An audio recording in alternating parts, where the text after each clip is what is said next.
Do you know that the German Navy once put a howitzer turret onto a warship?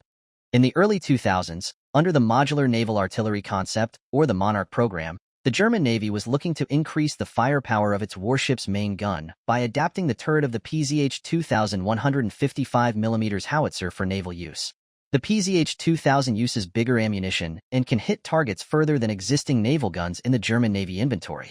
Under the Monarch program, 3 German companies, KMW, Rheinmetall, and HDW, set out to create a whole new dimension in surface combatant firepower.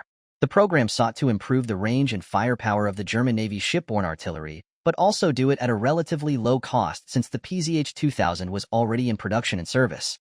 To test the concept, the yet-to-be-completed F-124 class frigate, Hamburg, was fitted with a PZH-2000 turret and gun, mounted on the foredeck, where the 76mm compact would usually be fitted.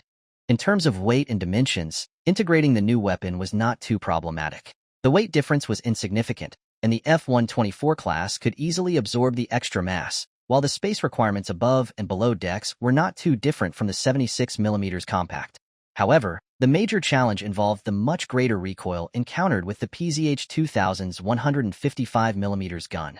This required an elastic mounting for the weapon, protecting the structure of the warship through force transference. At the time, Rheinmetall claimed that the temporary installation of the PZH-2000 turret in Hamburg demonstrated that it retained the performance of the original gun and could be fitted cost-effectively. And the companies behind Monarch were confident that the gun could be retrofitted to existing hulls, as well as incorporated on new-build frigates and even corvettes.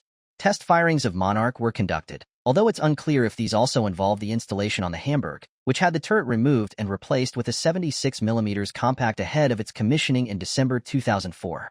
However, there were confirmed firings from a land-based test platform that replicated the shipborne installation carried out by Rheinmetall at its firing range in northern Germany. The first of these took place in June 2003 and was intended to test the dynamic forces acting on the ship's deck and internal structure.